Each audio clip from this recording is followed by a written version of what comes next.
and welcome to the third of a three-part series of virtual roundtable discussions on reimagining higher education convened by Young Invincibles. I'm Kyle Southern, and I have the privilege of serving as the Policy and Advocacy Director for Higher Education and Workforce at YI, which is a national nonprofit organization where our mission is to amplify the voices of young adults in the political process and expand economic opportunity for the young adult generation. The coronavirus and COVID-19 pandemic have already taken more than 350,000 lives globally, including more than 100,000 here in the US. Social distancing has drastically altered the way we live, and the current economic halt has led 40 million people to file for unemployment assistance. In this time of great loss, widespread anxiety, and tremendous uncertainty, we know that dedicated healthcare professionals are doing their best to care for the sick and comfort families in times of loss. We're also left to wonder what might be ahead for many aspects of society, including how we might approach higher education. Our conversation today should push our thinking about the future of higher ed, while recognizing that the status quo before COVID-19 was a crisis for millions of students and more than 43 million Americans shouldering more than $1.7 trillion in student debt. Just as COVID-19 disproportionately affects communities of color, the student debt crisis has hit people of color especially hard. It's clear that in this moment of uncertainty, we also face the possibility of re-engineering higher education into a more equitable, flexible version of itself, a version that advances more students toward realizing their goals, helping to build our new economy and civil society for the future. We're joined today by a great group to discuss the kind of leadership it will take to sustain higher education through this difficult moment and to make our colleges more student ready for the future. In a few minutes, I'll speak with Dr.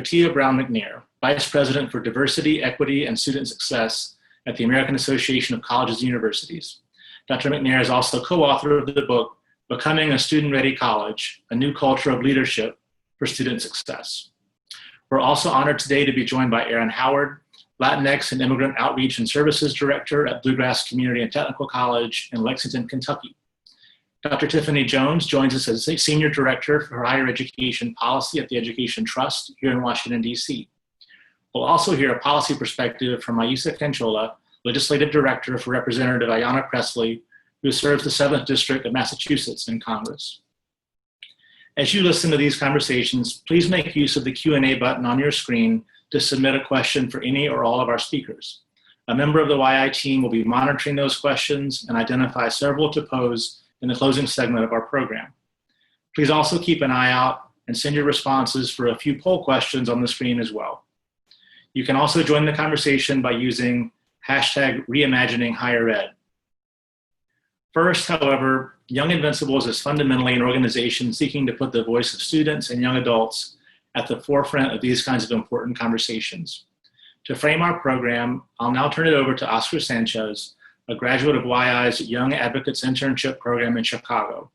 He'll share his experience pursuing higher education leading up to this time and in the uncertain times that we all now face. Oscar? Thank you, Kyle. Hello, everyone. My name is Oscar Sanchez, and I was born and raised in the South Side of Chicago. I am proudly the child of immigrants, which has shaped my life experiences. And today I'm here to share my experience when it comes to higher education. When it comes to the true value of higher education, it's tied to what we see as the American dream. If you work hard enough, you'll be able to have a nice life. The American dream isn't the true value of higher education anymore because of the systems in place that inhibit individuals from being able to be accepted into elite schools and even entering into the college system itself. We won't mention legacies, but legacies. What we obtain from higher education, the true value, is the cultivation of self-identification and self-discovery. This value comes from the time that we're allowed to grow. However, without having any intention of it, we learn to advocate for ourselves, for our peers. We learn to civic engagement. We learn being responsible when it comes to all these issues, organically through the disparities that we are met with once we begin our semesters. And to be honest, about this point, not everyone gets to expand their horizons because they are met with overpaying tuition. They're met with homelessness. They're met with jobs. All these factors interfering with their growth. The factors that made it easy for me to pursue college education is that it was a narrow road for me. For me, it was always instilled for me at a young age, for me to be successful, I had to go to college. There's no other option. And the difficult part about wanting to attend college is that my parents didn't know the system. I didn't know the system. When I asked my parents for their tax information for FAFSA, they didn't trust me. I asked my parents for their information for scholarships, they didn't trust me. We didn't know the system, and it was hard. And when I applied for college, I only wanted to attend one because all my family attended it, and I got accepted. I had to pay a $2,000 tuition, and I declined it because I felt like I wasn't ready enough. And then I looked into med school. And when I completed all my prerequisites and was ready to transfer, I changed my major again because I felt like I wasn't good enough.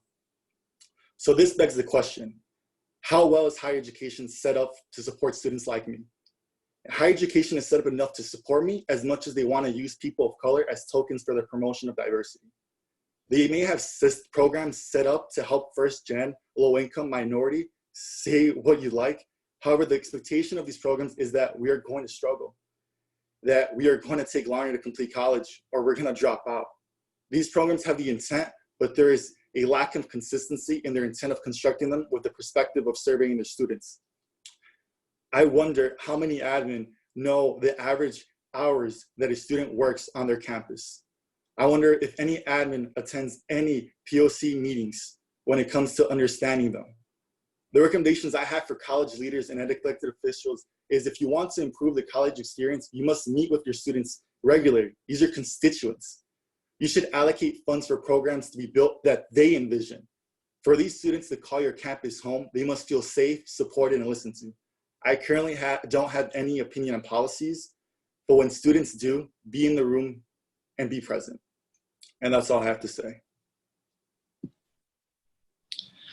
Well, that's saying plenty, Oscar. Thanks for sharing your story and your perspective. I think that it really frames the conversation about how our institutions need to be set up to serve students, not just to enroll them or put them in diversity brochures, but to actually make sure that they're being successful going forward. So I think it's a great time to transition to you, Dr. McNair. We're fortunate to have you, and we think about what it means to kind of flip the script from a long time conversation about having students be college ready to have our institutions truly be student ready to serve them, promote the success of all students, including students like Oscar. So recognizing this is a longer conversation than we could have even in an hour, based on your expertise, I'd love for you to just tee up our upcoming conversation by maybe highlighting 2 or 3 aspects of what it looks like to have a campus that's, in your mind, student ready. Great. Thank you so much, Kyle and Young Invincibles, for inviting me to be here and to join this esteemed panel. I'm looking forward to our conversation, but I'm even more interested in what's going to happen after this and the action that's going to be taken, hopefully at our campuses, but also with policymakers as well. We wrote the book with my colleagues and I because we wanted to focus it on more of a asset-based approach to student success and not so much of a deficit-minded approach. We wanted campuses to really examine critically, as Oscar's already said, their structures and their policies and their procedures, and figure out where are the barriers for student success. We know that for many campuses, and we've worked with hundreds and hundreds of campuses, those structures have been in place for a long time. And what we try to do, unfortunately, in higher education is to take our students and fit them into those structures instead of trying to reimagine our structures to educate our current students. We have a hard time flipping that script in higher education for that type of change model to happen and occur. And then we also struggle at times with thinking about scale. We have a lot of isolated, innovative programs for students to support their success, but scale is an issue at many of our campuses. How can we actually reach as many students as possible, especially now in the current environment where campuses are going to be facing a lot of limited resources. So the characteristics of a student-ready college, and we try not to be prescriptive because sometimes when you create that list, it turns into just that, a checklist of this is what it means, because context matters and it depends on the type of institution, the community within which the institution sits and serves the students. And then also we're looking at questions about how do you engage? How do you actually engage students in this conversation? I know that I've been following a couple of my colleagues on Twitter, and they've been talking about the role of shared governance and how a lot of decisions have been made or being made without engaging faculty. Well, that, I think we need to be more expansive in that. How many of those decisions about what we're talking about for this reimagined higher education environment are actually going to involve not only the administrators and faculty, but students themselves and getting their perspectives? I also remember being at a diversity and equity summit at the end of the Obama administration, and the students that were present said very clearly, stop having conversations about us without us. And that is so true. And not just the students who we expect to be on there, those model students. I mean, we're talking about all of the students, because oftentimes when and we all know this and we've experienced this at institutions where it's the student government president, or it's this person, or it's that person, but it's not the student that experiencing the things that Oscar is talking about, that we actually hear from when we're making our policy decisions. So these are some of the things that we were thinking about when we wrote the book. Again, a totally different time than where we are now. And if we had to go back and probably redo this, we would definitely put more of a student perspective, I think, in this, because these came from conversations that we had with educators at many of our campuses and with students. But I think that a part, if we're being completely honest, a part of this needed to include more of the student voice in that. And so a student-ready college actually encompasses all that. And there's a level of accountability too, for the goals that you've set and the values that you lift up in saying this is what makes our institution student ready. I think that's a great way to set up hearing a little bit from Erin at Bluegrass Technical Community College in Kentucky. Erin, you've been a practitioner really in the front lines of this work for several years now, particularly working with some of the most underrepresented and in many ways marginalized student populations.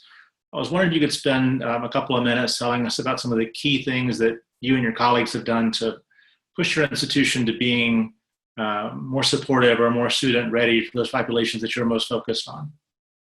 Yes, well, thank you for the invitation to be here. And I'm really excited to get to know my colleagues on the call as well as have this conversation. The question you sent me was really framed around the CARES Act and how that funding was actually really clawed back by the Department of Education to not support very vulnerable students that have DACA or undocumented status, as well as a few other groups that are also noteworthy and need to be included in these conversations. And so I remember when the act was actually first passed, and there was a lot of excitement within different leadership bodies within the institution that we could use these funds to support all of our students, not just the ones that were already included in Title IV aid. But there were a few of us that have, been students as well as direct practitioners within immigrant rights movements for quite a long time.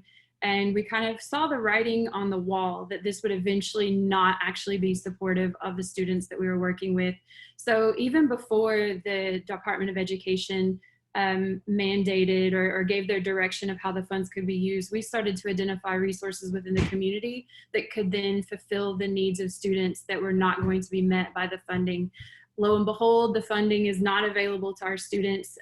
So we didn't actually lose too much time to actually be able to create our own fund of donor-related gifts that were given to the college by individual donors within our community that would be allowable to DACA and undocumented students, as well as students in our GED Plus program that are not beneficiaries of Title IV. So that fund is very similar to what the criteria for CARES are, funding technology, housing, food, and things like that. But we've even gone a step further to even have our administration consider, helping students make their final payment towards their payment plan for their tuition this semester. Pell Grant students had their tuition covered via Pell, but our undocumented and DACA students paying out of pocket, maybe, they'd set up the payment plan and then couldn't make their final payment due to being unemployed now. So not only did we have the fund there, but we had to do our own internal education around, what is the best use of these dollars, especially being able to identify where the community could step in and help with housing, childcare, and food, but what the greatest need of our DACA and undocumented and perhaps GED Plus students would be around paying tuition and alleviating that burden and that stress for them. And I also want to add to this conversation is that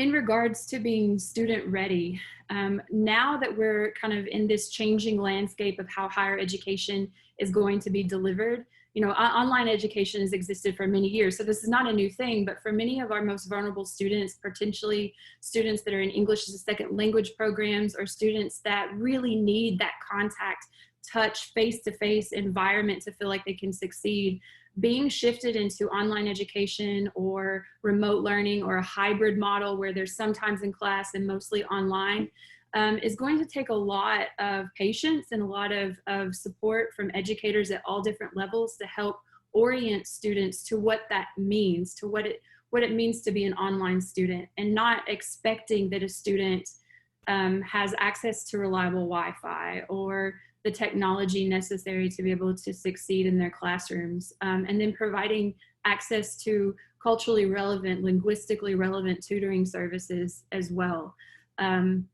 One of the things that I'm noticing and that my office is preparing to do is to provide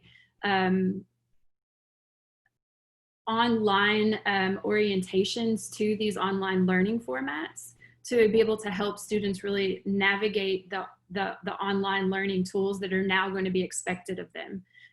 It's already a huge leap for a first generation college student to make it onto campus. And then now we're throwing at them a very different learning model.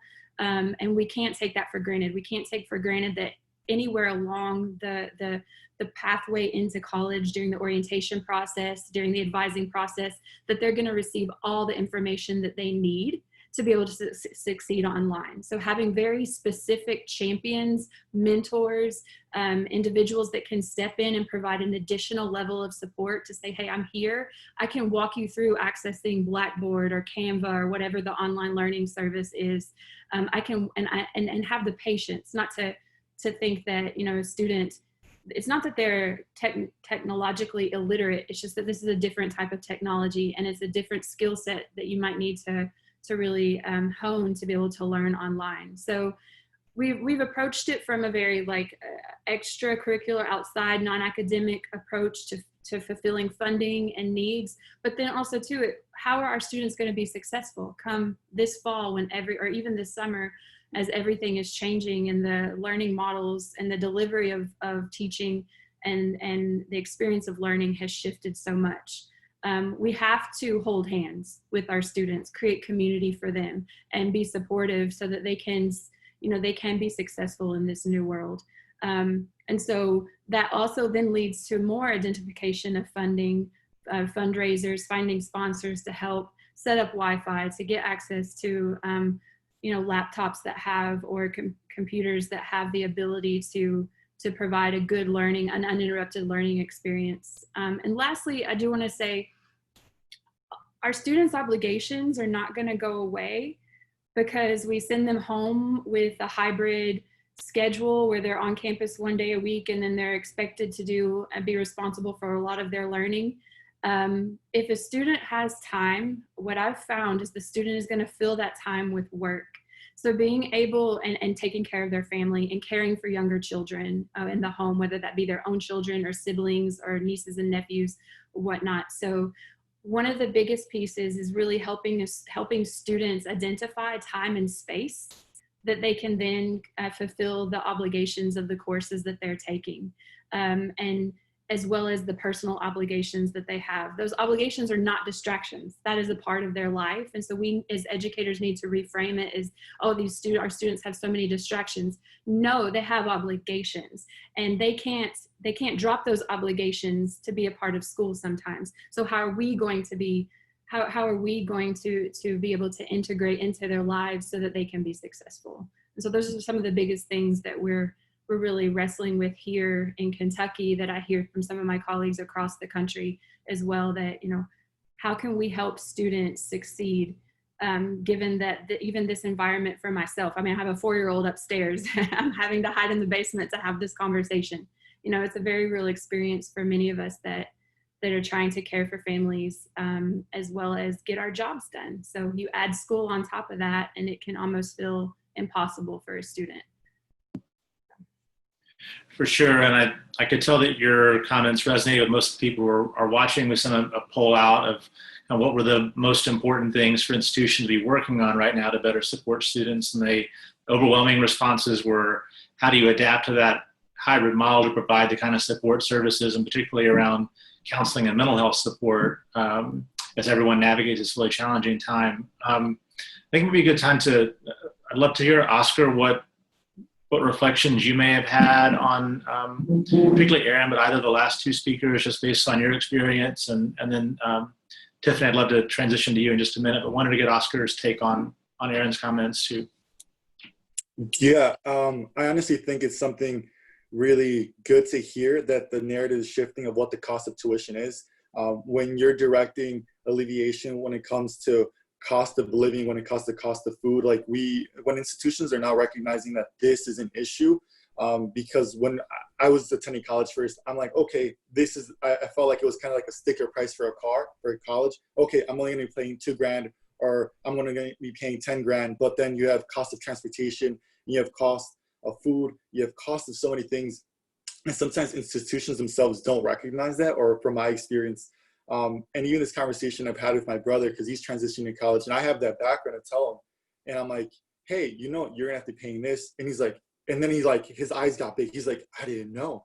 And I know that it hits hard when it comes to undocumented community. One of my best friends, he had a dropout because he was undocumented, working full time, going to school part time, and he didn't know of these costs. And knowing the pandemic, how it's affected many people, saying, I expected for me to have a job. I expected this income to come in.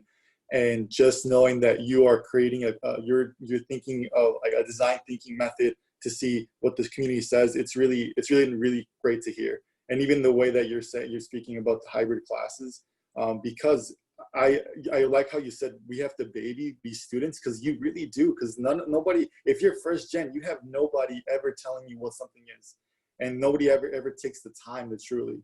And that, I think that really makes a difference between organizations and campuses that care. It's about literally taking you by the hand and telling you and showing you, and that's what shows that you care. So I think I have only positive remarks. Yeah, thanks, Oscar. And Tiffany, I wanted to turn to you, and I was prompted by a thought from Dr. McNair earlier to think about the shifting, she said, mentality from a deficit-based model to asset-based. And I remember last week we spoke with Dr. Michael Sorrell, the president of Paul Quinn College, an HBCU in Dallas, who's a real, I think, champion for students, innovative leader. But we didn't get a chance to really think about the value that many HBCUs and MSIs bring in supporting many students of color. And based on your research, we'd love to hear your reflections on, for those institutions that may not have the endowment of maybe predominantly white institutions or more elite schools that we see in the press a lot, what are some of the things that we've learned that those schools are really strong at in supporting student success? Sure. So thank you for inviting me to the conversation today. I think one of the most important lessons here is too often folks think about low-income students, students of color, first-generation college students, like you said, from a deficit perspective. And then that often translates into letting colleges off the hook. And so again, like Dr. McNair already talked about, there's a responsibility of colleges to actually do more, and colleges can make the difference. It's not necessarily the fault, solely the fault of the student or their communities in terms of, there being completion or enrollment gaps or the like. And so at Trust, we've done a lot of work trying to demonstrate that, honestly, colleges that are serving similar students can have very different results based on their behaviors or practices, their priorities, et cetera. And when it comes to HBCUs, as an example, Black students who attend HBCUs are more likely to complete college than if they were to attend a similar predominantly white institution. And by similar, I mean a predominantly white institution that's serving a similar proportion, let's say, of low-income students. And so again, often there's this negative or deficit perspective of even these institutions, but the data don't necessarily support that when you're comparing true peers in terms of institutional resources or the demographic of students they're serving. And so the most important question there is, well, why? And what can other colleges learn as a result? And that's a whole, we could spend all day talking about that, but just to be brief, there's a couple of key things that matter there. One, there's a priority around equity from the beginning. So there's not necessarily the same type of emphasis when it comes to enrollment. And not even enrollment can mean who you admit to your institution. It also means what you admit them to everything from their ability to be able to access STEM programs, for example. There's not the same barriers that students would face. So it's important for institutions that want to have those similar results to rethink how to prioritize equity in who they admit and making sure that those students have full access to all that the university has to offer. And the first step in that process is collecting disaggregated data so that they even know where the problems lie. That means you should have a good sense of who gets access to STEM programs by race, for example. That means revisiting and revolutionizing your admissions process if you use selective admissions, and do things like the UCs are about to do and rethink using standardized tests. Places like Johns Hopkins have gone test optional and reported drastic increases in their enrollment of low-income students, as an example. That also means when students get on campus that they are fully supported and have the opportunity to engage in healthy campus climates, receive mentorship, et cetera, access to counselors and advising, culturally responsive pedagogy. It also means that there's a lot of work that staff and faculty have to do. It means institutions need to provide them with the time and space and resources to receive the training that they need to be able to understand the students they come into contact with. It means hiring diverse faculty, specifically faculty of color. Right now, today's faculty do not look like today's students. So for example, about a fifth of all students are Latino, but only about 5% of faculty are. Only about 6% of faculty are Black, and about 14% of students are Black, as a few examples. And this matters, again, because that's one component of creating that inclusive climate. It also means protecting students when it comes to the most extreme situations. There was a poll that just came out today from Gallup where about a fourth of all college graduates believe that colleges don't fully investigate claims around discrimination. And those numbers are even lower for students of color in particular. And that means just standing up for students and protecting them from harassment from other students, from faculty, from staff, from campus police. It means making bold statements like, for example, like the University of Minnesota being some of the first to disinvest in the police department in Minnesota as things are escalating now. And that matters. That's important signaling to students. It suggests that we're gonna revisit at a university who we partner with and invite to our campus, because it's going to have an impact on the climate and the safety and security of students. And if there's an entity that has a track record of not being supportive of students of color, for example, or people of color, we're willing to divest from that particular partnership or entity. So that was a really important symbolism, I think, for higher education as they move forward. The only thing I would add, as a lot of the things I described require change, still being just as thoughtful with what you replace these things with. So for example, in Baltimore, Johns Hopkins and others have said, they pulled back from Baltimore police to create their own police force that perhaps you might use the same type of criteria, training protocols as the existing police force. May not be the right approach. Same thing with the UC saying, hey, we're not going to use the SAT. We might make up our own test, and it could be just as damaging or worse. So it is important that the things that come in place of some of the changes, one, to the points that have already been made earlier about student voice, involve the voice of the students in shaping what those things should be, and the communities that are most impacted as well. And kind of just, and final thought, often there's also groups that go overlooked, even that fall within these categories of people of color or low income or first gen. And I'm just going to mention two of them. It's undocumented students and students who are impacted by the criminal justice system. And so it's important for colleges and universities to also make sure at an institutional level They don't have barriers in place, such as including still a criminal history question on the college application. That's not the right stage to try to collect that information. Some will articulate it's to provide students with support services. You can always collect that information later after students are admitted if you want to provide them with additional supports and services.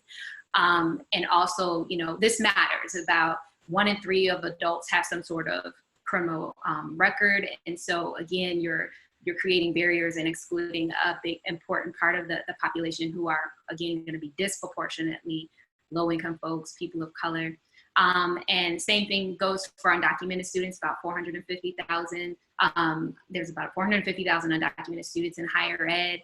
So it's really critical that institutions are making sure, at least at an institutional level, they're making resources available, whether it be financial access to campus support, available for these particular communities that are going to face and do face really unique challenges. And of course, training staff and faculty to be understanding of what these communities go through so that they also have the tools and the language to be supportive as well. Well, thanks, Dr. Jones, for that great broad overview. And as you were talking, a poll went out kind of asking our viewers on how well they were seeing institutions supporting their students in this kind of tumultuous time. And it's unfortunate that no one said excellent and most all of them said poorly. But most people in our audience today are also education advocates who I know will want to hear a little bit from a policy perspective and a little bit more on how they can help advocate for those institutions and for our students. So I want to turn back here to DC, and Aissa, your boss represents, I think, one of the most heavily concentrated areas of higher ed institutions in the country, in the Boston area. We'd love to hear what you're hearing from college students and from college leaders about what they need to not just sustain through this difficult moment, but to think about what might be next in terms of better supporting student success in the long term. Yeah, thank you for that question, Kyle, and thank you, everyone.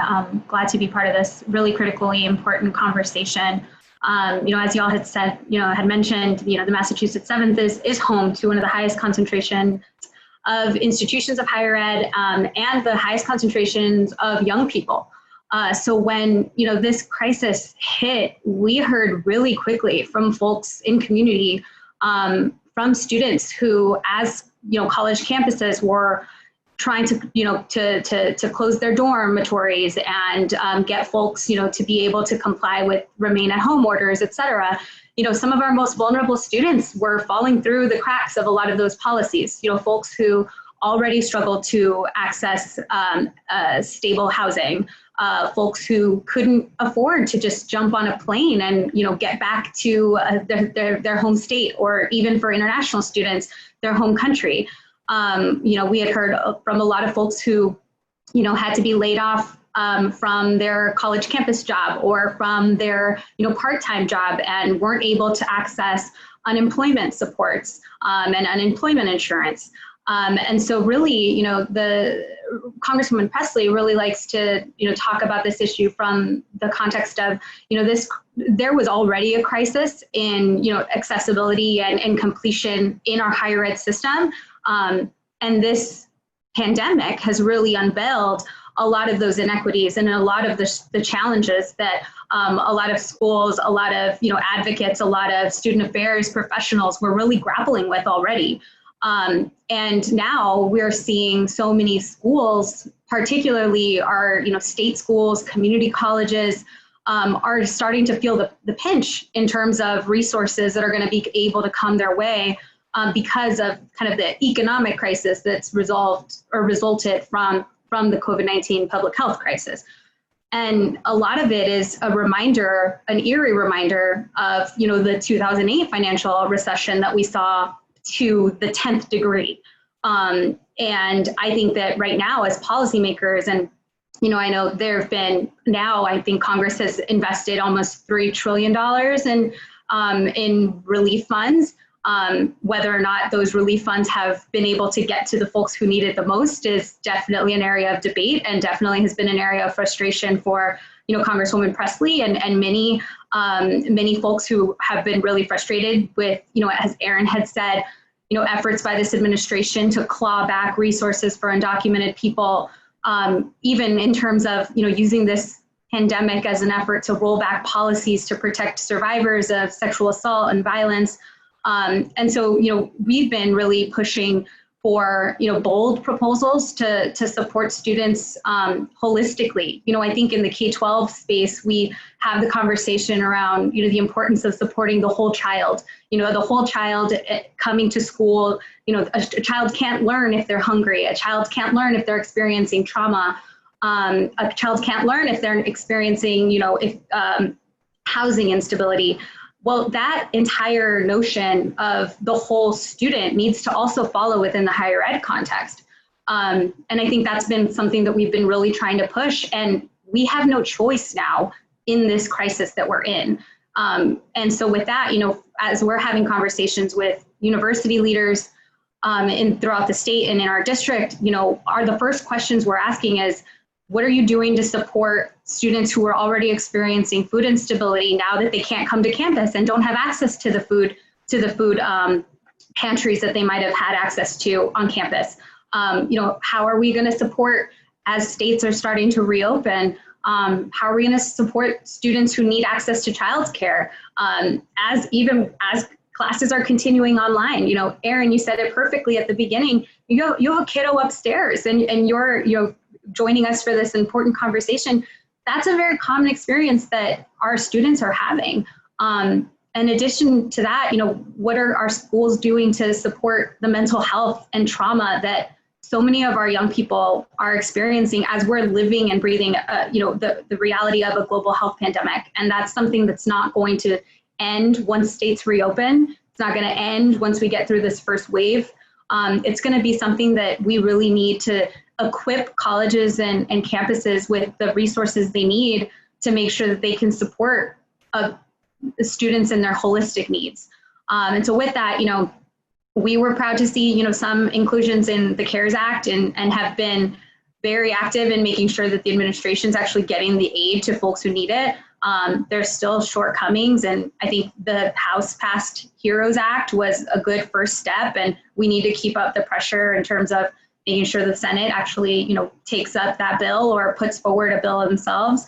But, you know, I think what we see now is we have an opportunity to craft policies that center those most vulnerable, not those who've too often been left behind. And we saw the results of that when, you know, our policymakers crafted, you know, recession response and bailouts to folks that didn't help the vulnerable students, the Black and brown families who, you know, lost everything in the last crisis. So that would be, you know, those are the areas that we've been focusing on, and looking forward to the discussion section of this discussion. Thanks, Aissa. And I do want to remind people who are viewing that we'd love to have questions in the Q&A box, and we'll be facilitating those in just a moment. Dr. McNair, I saw you nodding along, and Erin, I want to come back to you on this question as well next. As I think about the important role that policy plays, one actor in this space we haven't really talked about as much is the role of philanthropy and foundations. And we know that we have some funders in the audience today. I'm wondering what advice or guidance or principles you and then Erin may have for those folks in thinking about how to direct resources in an urgent time to meet the needs of students where they are most. Thanks, Kyle. The conversation's wonderful, very helpful and reflective on what we need to actually do to support our students. One of the things that we've heard across the board is the need for more student support and resources for that in this type of environment. But it wasn't just this type of environment, it's been before. The comment that was made already in crisis mode, you're exactly right. Our students were in crisis mode before the pandemic, they're in crisis mode now, and they will be after this pandemic is over. And so we need to actually contextualize that in a way that is going to help us answer the question, what can we do as philanthropists, for example, and foundation leaders to actually help institutions with their infrastructure, with building their student support, with actually working with faculty and educators on campus to really understand who the students are, their lived experiences, how that will influence. Erin, as you were talking about earlier, influence how they experience the learning environments that they are in, that we are all in right now. I think there is a more targeted effort that can be done to talk about from an operational perspective to support higher education institutions across the board. That, I think, needs to be a top priority, and not necessarily supporting the research. Yes, we need to study what happens from this, but we also need to provide direct support to students. I mean, that is definitely the part. And how do we do that? From that perspective of philanthropists and foundation leaders, is actually building within the infrastructure of institutions, and whether that's from technology, whether that's from support, whether that's from the learning perspective, across the board. We need childcare. How is that going to actually, be influenced? How do we give support for that? I think those are some of the issues we need to consider.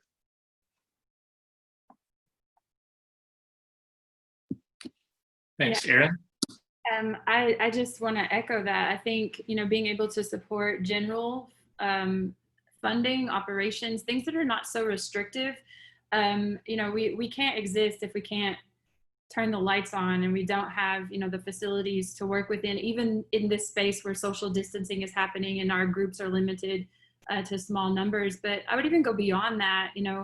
A lot of times grant funds, for example, are tied to specific metrics that right now are reshaping themselves, right? And so there needs to be some flexibility in how outcomes are communicated, as well as the deadlines imposed on when funds are spent. I've had a really interesting experience as myself, where I had one grantee, give us a whole extra year to be able to then reframe what we're doing and respond to the moment in time. I had another one put on a very restrictive deadline that most of us couldn't meet, and so we lost that funding. So it was really interesting that how a philanthropic organization or a donor responds at this point in time. It says a lot about your viewpoint on equity and on justice, on educational justice, really, as well. We're in uncharted territory. We're learning as we go as well. We're having that same expectation of our students. And so, I would really call for a lot of flexibility, a lot of patience, as those of us in the practicing side of practitioners are relearning a lot of the work that we already have maybe years or decades doing is now no longer, it can't exist in that way. So we're having to relearn that process and teach our students to do the same thing at the same time. So that takes a lot of patience and a lot of understanding and encouragement, as opposed to hard deadlines or this expectation that business can go on as usual. Normal doesn't exist anymore. And we need to embrace that. The sooner the better. Thanks. And certainly not normal times, and it's hard to imagine what even normal will even mean tomorrow or in a year. We've had a couple of really good questions come in. I want to get to those, but Dr. Jones, I first want to ask one question to you based on a poll question we got. We asked what's the kind of primary concern a lot of our viewers have about the future of higher ed right now. And overwhelmingly, and perhaps predictably, it's about the disinvestment in public institutions, and as other speakers have alluded to, further exacerbating the affordability crisis and the debt crisis. Based on your research on school funding and institutional funding, I'm interested in what guidance you might give on funding formulas going forward that can prioritize both improved outcomes for students, but also prioritize equity. Yeah, I think folks who took the poll are absolutely right to be concerned. And last time around, in terms of the previous recession, there were drastic increases in tuition prices as states disinvested, and that burden was passed on to students, and students increased during that time as well. So that's a crisis that we have not recovered from, even though we're now facing this new moment where states hadn't quite returned to their original funding levels before the last recession, but have been making some improvements. So all that progress will be lost in some places already. Cuts have been announced. And again, the biggest problem is that the places that were already committed to seeing more low-income students and students of color have historically received the fewest dollars. And so it's going to be at the state level and at the federal level, whether it be through the upcoming stimulus bills, that there's better targeting of the dollars that are being invested to prioritize those places that have the lowest income students. Most importantly, they've been historically underfunded. The HEROES Act, both the CARES Act and the HEROES Act do make an attempt to give priority to colleges serving more low-income students. There's some changes in the HEROES Act that try to separate out the pots of money from the public versus private, and the public pot of money is larger. I think that's helpful. There's an attempt to focus on head count instead of full-time enrollment status. That matters because that means part-time students will be counted. That can give some advantage to community colleges, which have been severely underfunded. So that's important. That's good. I think there needs to continue to be close attention paid to especially predatory for-profit colleges and universities and what types of dollars that they're getting. And even if the dollars go to the institution with guidance that, again, like with the CARES Act, at least half of that is spent on emergency aid, which is most important at this time, being important to course correct, to allow institutions to serve the students that they enroll. And so that means, like what the HEROES Act tries to correct the problem of banning undocumented students, for example, from receiving emergency aid. That's really important because institutions are receiving dollars based off of things like full-time enrollment or head count that counts those students, and they receive money, but then they can't turn around and use those dollars to support those very students as well. So I think targeting is about identifying under-resourced colleges that are serving more low-income students of color, but it's also about making sure that those additional resources are not restrictive and prohibiting the students who could perhaps benefit the most from additional support because they're blocked from all other types of aid at various levels.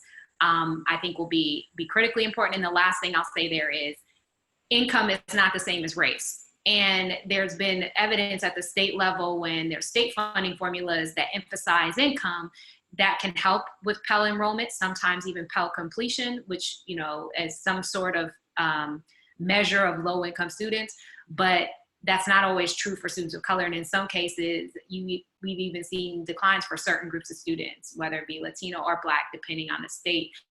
And so I think states will have to continue, and federal government have to continue to be thoughtful about how they're going to make sure that the institutions serving more students of color get the resources they need. I think at the federal level with stimulus bills, they've done set-asides for minority serving institutions. They should continue to do that, perhaps even increase those. But that will be, I think, important as well. And kind of the last piece, a lot of states have some sort of performance or outcomes-based funding formula, which symbolically is the right conversation, but in many cases, the formulas can punish colleges that are more open access, that have students who are not completing within the 4 years or whatever the time frame might be. And I think in this moment of crisis, it's important for states to rethink this. It might be important to pause and not necessarily pull funding from institutions based on their inability to maintain or increase completion rates at this moment of crisis. At least maintaining level funding at this time, I think, will be important so that students then aren't hurt by that. And kind of, I keep saying one final piece, but one final piece for real this time is it is important for states and the federal government to provide some resources at the state level for institutions to share so that it's not students being able to receive something based on their ability to enroll at a well-resourced college. So I'm going to use technology as an example. So if everything's switching online because it's safer for the moment, It shouldn't be, oh, well, this college has resources to provide broadband and laptops were needed, et cetera, training for their staff, and this college can't afford to do that. And so those students then suffer and their student success suffers as a result. Those are the types of resources that they can decide that they are going to provide for all the higher ed institutions in their state. They could partner with the federal government to do so, or they could figure out how to do that independently, rather than leaving those types of things up to individual institutions of finance, knowing they funded institutions inequitably in the past. I think that's a responsibility where they can figure out how to share resources, especially professional development, to train faculty on the best practices for online teaching, for example. They could try to finance those things at the state level rather than colleges that can't afford it, their faculty being left out, and then consequently those students suffering as a result. Thanks for the great information. And as you were talking, we had some more great questions come in, and we have just a few minutes left. So I'm going to try to roll up a couple of them into one and turn first to you, Aissa. We've had some questions from folks about really how do you elevate student advocate voices, both in the policy process and as institutions think about what their next steps are. So I'll turn first to you to think about from the policy level, whether it's heroes or whatever we might get from the Senate coming up. What guidance or advice might you give to current students, to young people, to make their perspectives and voices heard, to your boss and her colleagues? And then I'd love to hear perspectives maybe from Oscar or Erin about at the institutional level, as colleges make difficult decisions about what's coming up, either for the fall or for the longer term. And then we'll see what time we have left before wrapping up. But Aissa, I'll turn back to you right now. Yeah, I think that's such an important question. And I think, now a lot of folks have been kind of perplexed about how do we continue our advocacy in the age of COVID, where, we might not be able to engage in rallies and in big, campaigns where we can, go to our state legislature or go to our state, the U.S. Capitol. That being said, offices are still working. Your members of Congress are still, in community or are in, DC voting right now. And their offices still need to answer your phone calls and still need to hear directly from you. And so I would not be discouraged by this moment in time. And I also think, we have seen some bright spots in terms of the progress in policy, even just from, the recent HEROES Act that passed, for the first time, we were able to pass a bill from the House of Representatives that included, some student debt cancellation. And that was in response to organizing from young people, from folks in community, making their voices heard, and getting their members to jump on, the bill. And, Rep. Presley and Representative Omar had introduced a bill specific to that, to offer, $30,000 in student debt cancellation, which, Dr. Jones actually brought up the point around, ways that we could be investing in students moving forward. But debt cancellation also has a huge role to play in terms of the long-term recovery of an entire generation of young people in our country, who are shouldering now $1.7 trillion in student debt. And so, that in itself did not happen just because members of Congress felt like it. They felt the heat and they felt pressure from community and from their constituents. And so now is certainly not the time to stop calling your members of Congress and to stop writing in. We need to hear from y'all now more than ever. And I would also say that advocacy should not stop, at Congress. It needs to also stay up in the House, or in state, state level of government, also local government, because I think it's really important that we're having conversations about the gaps in policy across government. So where, federal policy falls short, target your state representatives to strengthen the state policy so it fills that gap. And then the same for local policies as well. So the voices of young people is so important right now. Thanks. And then Erin, what about at the institutional level? I would encourage students to still reach out, especially, if you're not involved in any kind of campus organization, because I know for students being at the community college level, sometimes it's very hard to be involved because of the many other obligations that they're juggling. and they're focusing in on what they can do, which usually is taking care of family, working, and then going to school. But advisors are a good place to start. Some would argue how much staff advisors would have actual power, but it's not necessarily about the power. It's how that individual is connected to those that are decision makers, and being able to communicate that influence up the chain.